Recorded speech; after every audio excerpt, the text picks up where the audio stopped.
Forensic যে তথ্যাদি আমরা সবগুলোকে যাচাই বাছাই করে আমরা নিশ্চিত হয়েছি এই ছবি এবং ওখানে ব্যালট পেপার থাকা নিয়ে কোনো সন্দেহ আর নাই আমাদের মাঝে। এবং আমি তো আপনাকে শুরুতে বলেছি, যদি নির্বাচনের পর দিন আমরা আন্দোলন সংগ্রাম অবরোধে নামতাম, তাহলে আগের যে রাজনৈতিক কালচার সেখানে আমরা ফিরে যেতাম। আমরা কিন্তু সেই জায়গাটাতে স্যাক্রিফাইস করেছি, নতুন রাজনৈতিক সংস্কৃতি প্রচলনে আমরা ভূমিকা রেখেছি।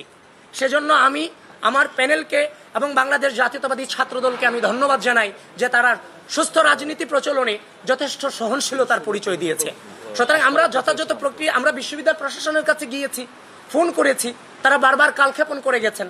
এখন আপনারা বলবেন, যখন আপনাদের সামনে আসবো আপনারা বলবেন আপনারা বিশ্ববিদ্যালয় প্রশাসনের কাছে গিয়েছেন কিনা। তো আমরা বিশ্ববিদ্যালয় প্রশাসনের কাছে গিয়েছি, সকল প্রকার নিয়ম আমরা মেনেছি। যখন দেখছি কালক্ষেপণ হচ্ছে তখন আমরা মনে করেছি যে আপনাদেরকে এগুলো জানানো প্রয়োজন। যারই ফলশ্রুতিতে আপনাদের সামনে এসেছি, আপনারা এই বিষয়টা নিয়ে বৃহত্তর ইনভেস্টিগেশন করুন।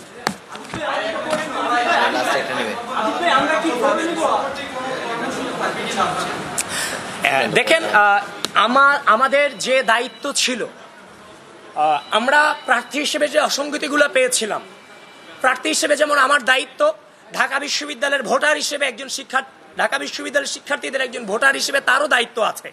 সুতরাং আমরা প্রার্থীরাই শুধু অভিযোগ করে যাব ব্যাপারটা চাইনি।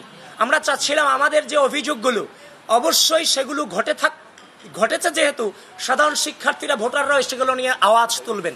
ইতিমধ্যেই বিভিন্ন প্যানেলের প্রার্থীরা এবং ভোটাররা কিন্তু আওয়াজ তুলেছেন। তো তারই ফলশ্রুতিতে আমরা সুস্থ রাজনৈতিক চর্চার মধ্য দিয়ে আমরা আমাদের অবস্থান স্পষ্ট করেছি। আমরা আশা রাখছি ঢাকা বিশ্ববিদ্যালয় প্রশাসন এই বিশেষ বিষয়গুলো নিয়ে পুঙ্খানুপুঙ্খভাবে তাদের অবস্থান ক্লিয়ার করবে এবং আপনারাও সেই জিনিসগুলো ইনভেস্টিগেশনে নামবেন এবং পরবর্তী কর্মসূচি কি হবে সেটা আপনাদেরকে পরবর্তীতে আমরা জানাবো, কিন্তু সেটা সুস্থ রাজনৈতিক সংস্কৃতিকে ধারণ করি।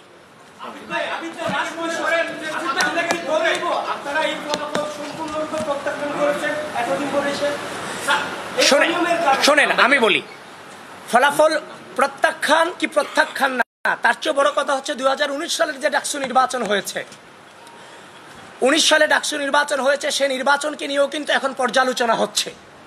সুতরাং 2025 সালে ডাকসু নির্বাচন হয়েছে, যে অসঙ্গতি এবং অনিয়ম এবং কারচুপির অভিযোগ এসেছে সেগুলো নিয়েও পর্যালোচনা চলতে থাকবে যতক্ষণ না পর্যন্ত সুষ্ঠু নির্বাচন এবং প্রশাসন তার অবস্থান ক্লিয়ার করতে না পারবে বিষয়গুলো নিয়ে।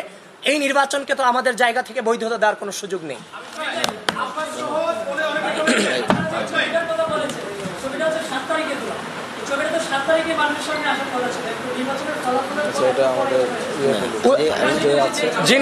যিনি ছবি তুলেছেন আমি তাকে কথা বলার জন্য আহ্বান জানাচ্ছি। উৎস